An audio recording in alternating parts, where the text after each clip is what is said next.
My mother told my sister's family they could move into my apartment for 6 weeks. She didn't ask me first. She announced it to the entire family group text, said I was beyond excited and had basically begged to help. And I was sitting at my desk in Denver finishing a client project when the notification came through. By then, I was already 9 days away from leaving for Nashville, on a contract I'd signed a month earlier. My name is Darcy. I'm 30 years old. I do UX design remotely, which means I work from my apartment with 2 monitors, a standing desk I spent way too much on, and a calendar that's just as full as anyone else's. It just doesn't require me to commute anywhere. In my family's version of reality, that translates to available, flexible, happy to help. The one with no real obligations because she doesn't have a husband or children or a boss who'll notice if she disappears for a month.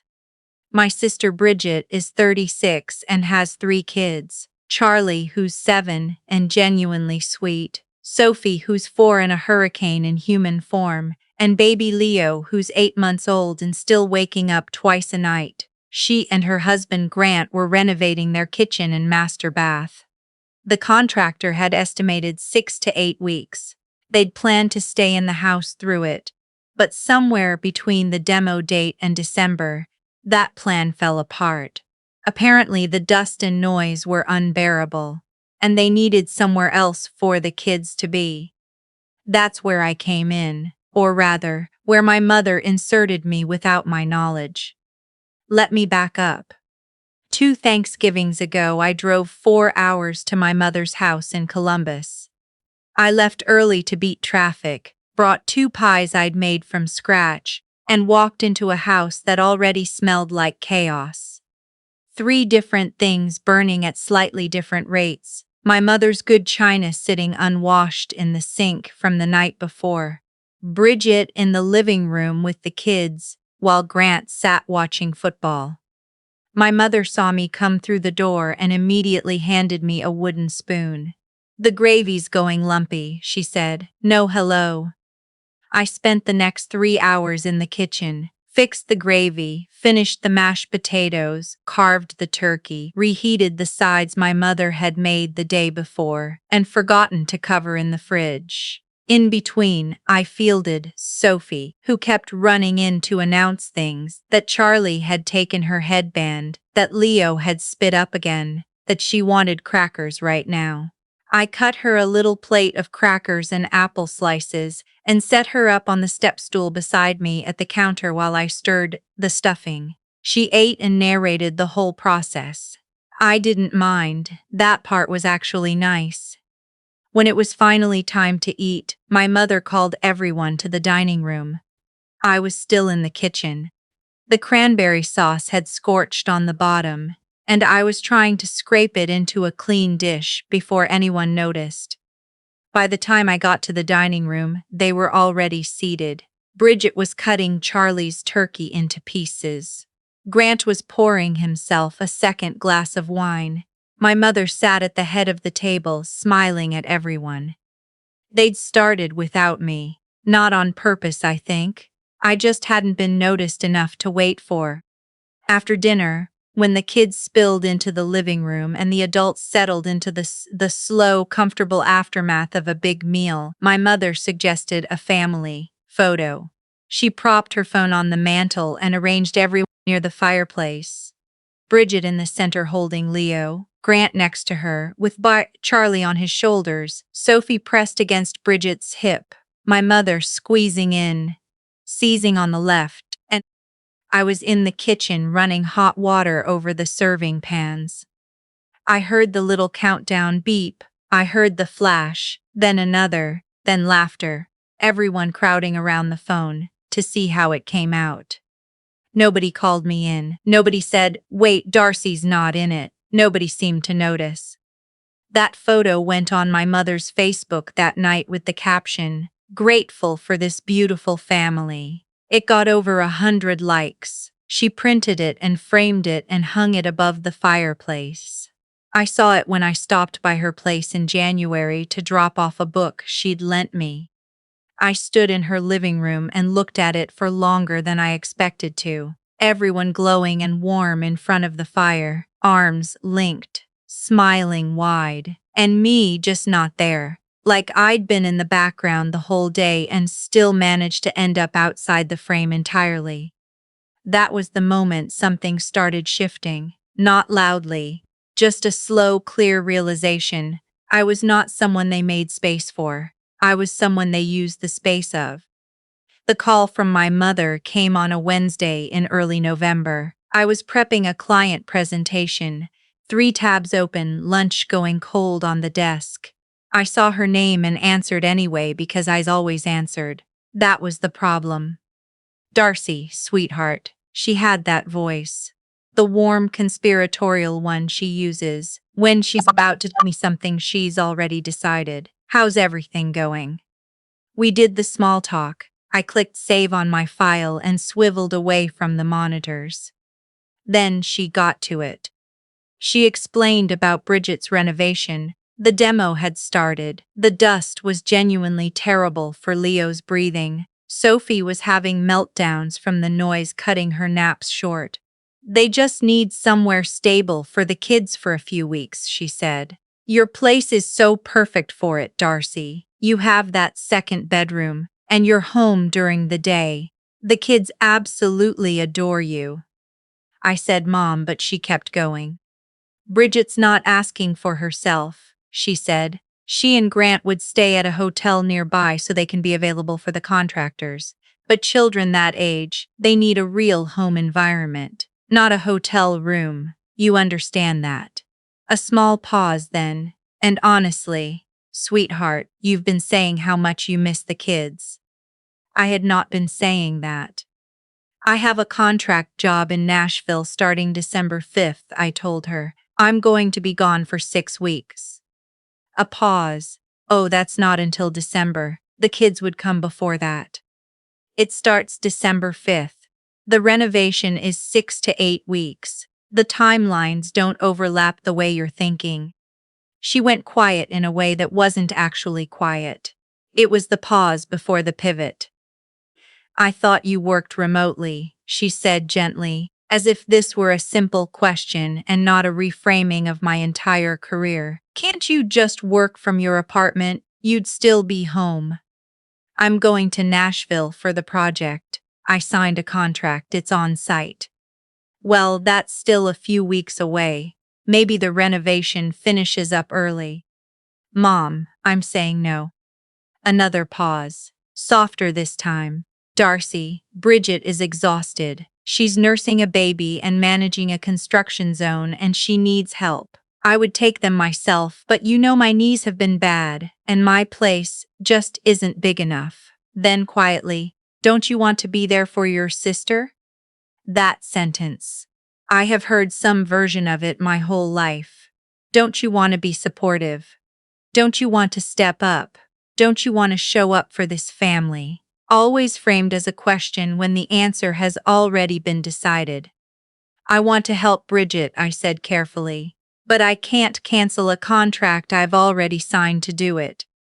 Nobody's saying cancel anything, she said, brisk now, as if we'd already moved past this part. Just a week or two at the start. Charlie's in school during the day, Sophie naps, Leo sleeps most of the time. You'd barely notice. Then, I'm going to let Bridget know you're open to talking about the dates. I didn't say that. Love you, sweetheart. Talk soon. Click. I sat at my desk holding my phone. My presentation file was still open on the monitor. A car alarm started going off somewhere down the street. I put the phone face down on the desk and stayed very still for a minute. The group text message came through the next morning. I don't check it often. It's mostly my mother forwarding inspirational quotes and Bridget posting pictures of the kids at the pumpkin patch or the dentist or wherever. But something made me scroll back, and there it was. A message my mother had sent the night of our call, about 40 minutes after we'd hung up. Great update, everyone. Talked to Darcy today, and she is so excited about the kids coming to stay. She was literally just asking about them last week. This said she's been missing Charlie and Sophie so much. She wants to make it really special for them. Her apartment is absolutely perfect and she has all the space they need. We'll work out dates soon. I read it 3 times. I had said the opposite of every single thing in that message. I had said no twice, clearly. She had taken my stunned silence at the end of the call. The silence of someone trying to figure out how to fight a conversation that was already over and turned it into enthusiasm, into something she could broadcast before I had a chance to say anything different.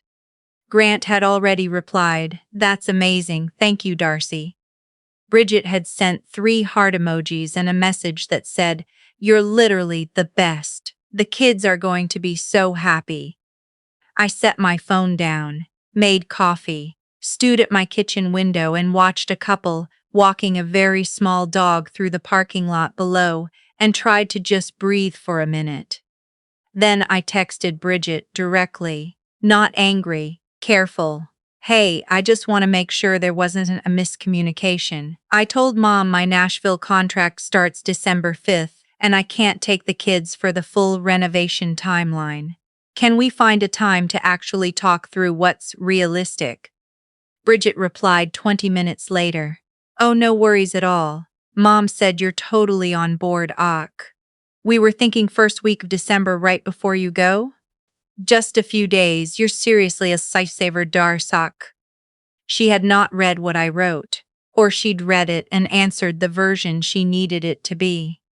I called my friend Tara that evening. She's a project manager. She thinks in systems and exit strategies, which is exactly what I needed right then. I told her everything. The call, the group text, Bridget's reply. I read the group text out loud. When I finished, she was quiet for a second. "Your mother didn't ask you," she said. "She announced you to the whole family. And now if you push back, you're the one backing out of something everyone thinks you agreed to." Yeah. Did you try calling Bridget directly, like actually calling? I hadn't tried calling, just texting. Tara said to try. I did, right after we got off the phone. Bridget didn't pick up. I left a voicemail that was clear and calm and said plainly that I hadn't agreed to anything and that I needed to talk to her before any plans got finalized.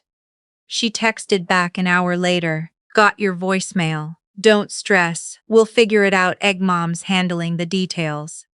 Mom's handling the details, a phrase that in my family means, the details have been handled, you weren't consulted, please adjust.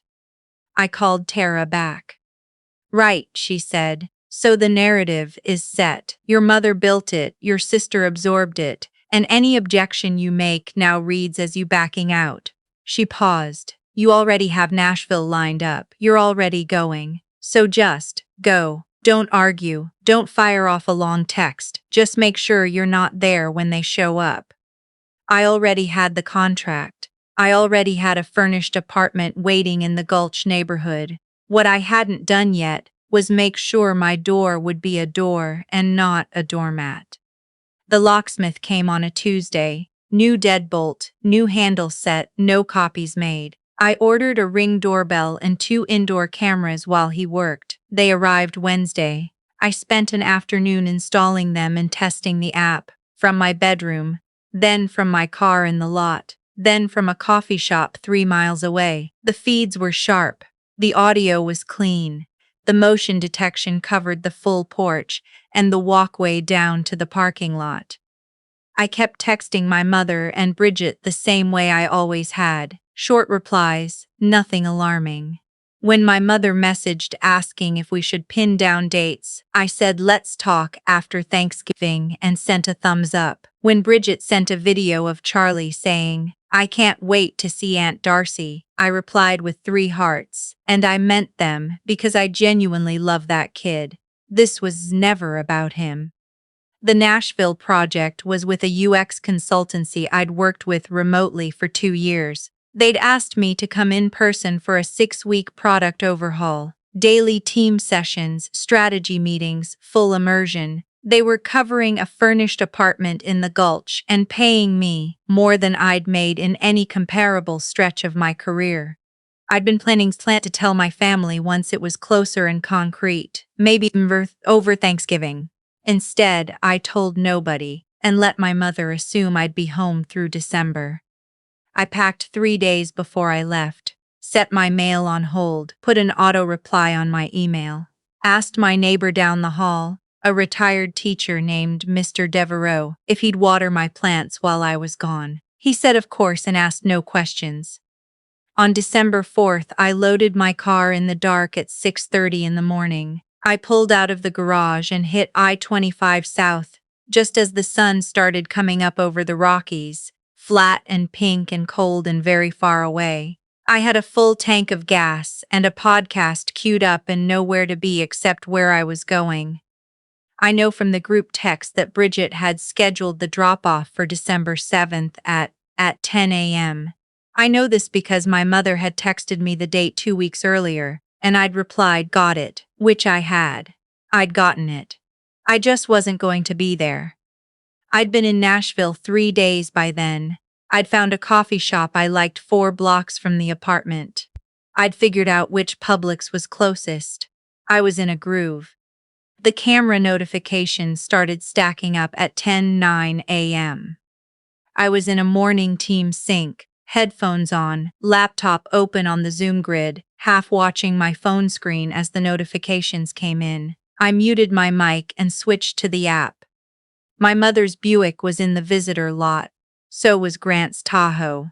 The sidewalk feed showed them unloading, my mother directing, Bridget coming around the back of the Tahoe with Leo in the baby carrier against her chest, Grant hauling a duffel bag the size of a small kayak. Charlie ran ahead to the front door. Sophie skipped beside him, holding a stuffed elephant by one ear. They rang the bell. The chime played through my apartment speakers. I heard it through the camera audio, cheerful little bing-bong, and nothing happened. Charlie rang it again. Grant knocked, then knocked louder. My mother tried the handle, found it locked, dug into her purse for a key ring. She tried a key, it didn't work. She tried it again, jiggled it, put it away. Sophie sat down on the bottom porch step and hugged her elephant. Charlie stood with his hands in his pockets, looking at the door with the serious expression 7-year-olds get when they understand something is wrong, but don't know what. Leo started fussing against Bridget's chest. My mother pulled out her phone. My screen lit up with her call. I watched her on the camera, standing on my porch, phone to her ear, while her name blinked on my screen. I didn't answer. Grant tried next. Then Bridget, shifting Leo to one arm, typing something, then holding the phone up. Her call lit up my screen. I watched her face on the feed. She looked confused, then concerned. She said something to my mother the wind mostly swallowed. Then the door 2 units down opened. Mr. Devereaux came out in his fleece vest and took in the whole scene. Crying 4-year-old on the step, fussing baby, man with an enormous duffel, woman standing on a porch trying a key that didn't fit. He looked at it the way someone looks at a problem they've decided to be straightforward about. "Can I help you folks?" his voice carries. My mother turned on the smile she uses for situations like this. "We're just visiting my daughter." A little mix-up with the door. "It's 38 degrees, he said, looking at Sophie, who had progressed from sniffling to actually crying. "You can't have children standing outside in 38 degrees. Is someone coming to let you in or not?" "We're just 2 more minutes, he said, "and I'm calling the building manager." He stood there and watched them.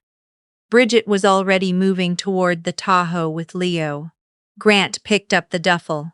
My mother stood on the porch a beat longer, looking at my door, just looking at it, like she expected it to offer some kind of explanation, and then she turned and followed them. 29 minutes, from first ring to last car out of the lot. I unmuted on the Zoom call. "Sorry about the pause," I said. "Go ahead." That afternoon, I opened the family group text for the first time since I'd left Denver. There were 46 unread messages. I didn't read them. I went to my photos instead and found one I'd taken the night before. Me on a rooftop terrace, the Nashville skyline behind me, the lights of the Batman building shimmering in the Cumberland River below. I'm smiling in it, not for the camera. I'd just finished a really good meal and the air was cool, and someone at the bar had made a joke that still had me going. It's an honest photo. I put it in the group text, then I typed one sentence. I told Mom I had a work contract starting December 5th. I'm in Nashville. Take care of yourselves. I closed the app, set my phone to Do Not Disturb, ordered Thai food, and watched 2 episodes of something I'd been meaning to watch for months. The aftermath filtered back to me slowly through Tara, who heard things from a cousin who stays close with Bridget. Apparently, the day had not improved after they left my building. With the renovation in full swing and no backup plan, they'd taken the kids to my mother's condo, which has 1 bedroom, a glass-topped coffee table that Sophie had been banned from touching since age 2, and approximately 0 floor space for a pack and play. Charlie slept on an air mattress, wedged between the sofa and the kitchen doorway. The weekend was, by all accounts, a logistical nightmare. My mother spent the first couple of days telling people there had been some kind of miscommunication and that I had simply forgotten about the dates. By day 3, the story had apparently shifted to suggesting I'd been overwhelmed and needed grace. She was rewriting again, this time into a version where I was fragile instead of defiant, but at least it wasn't my problem to manage anymore. It wasn't my problem to manage anymore. Grant, from what I heard, said in front of my mother that they should have hired a nanny from the start. I was told this was not received warmly. Bridget cried, apparently. Not at me, at the situation. I believed that. Bridget isn't malicious, she just accepted what she was told, and never once asked me if it was actually true. She'd gotten my texts, heard my voicemail, and chosen to respond to what she needed me to be saying instead of what I was actually saying. It was easier than sitting with the possibility that I'd said no. That's the piece that stayed with me the longest. Not my mother's maneuvering. I've watched that machinery my whole life. I know how it runs. But Bridget, she had a text from me, plainly worded, saying I couldn't cover the full timeline, and she read it as working out details. Because in our family's shared story, I don't say no, I accommodate. I show up early and leave late, and wash the dishes, and miss the photo, and send the heart emojis and fold, eventually, because the alternative is being the one who let everyone down. I just decided I'd rather be that person than the other one. I didn't call anyone after that. Didn't send a follow-up explanation, didn't write the long, careful email, laying out the timeline and the phone call and the group text. I let the Nashville photo be what it was. I let the silences that followed say the rest. My mother texted me 3 weeks later with a link to a Christmas cookie recipe. No mention of anything. I sent back a thumbs up and kept going. I drove back to Denver in mid-January, pulled into my parking garage, turned off the engine, and sat for a minute before going upstairs. Same building, same spot, same apartment waiting on the 3rd floor. I thought about that Thanksgiving 2 years ago, the gravy, the pies, the cranberry sauce I'd saved from burning, the photo I walked in too late to be in, the way I'd stood in my mother's living room 2 months later, looking at that framed print above the fireplace, everyone clustered and warm and complete, and felt the particular loneliness of being the person who made the moment possible while being edited out of the record of it. I'd accepted that as the price of belonging. Stay useful, stay available, stay quiet about what it costs. In exchange, you get proximity to the people you love, even if your place in the picture is always just off frame. I was done with that exchange. My apartment was exactly as I'd left it. The plants Mr. Devereaux had watered were still green on the sill, the monitors still dark on my desk. The lock I'd had changed, still holding, unremarkable, doing exactly one job. No one else's bags in the hallway, no one else's kids on the couch, no one else's emergency reassigned to my floor plan without my consent. Just my space on my terms, waiting for me the way I'd left it. Setting a boundary doesn't always look like a confrontation. Sometimes it looks like a locksmith on a Tuesday and a drive south on a Thursday morning with a full tank of gas. Sometimes it's just the decision to stop available version of yourself that other people find convenient and to be somewhere else entirely when they come looking for her.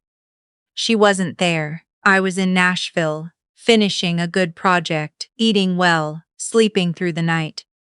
The frame I stand in now is one I built. There's room for exactly me in it. That turns out to be enough.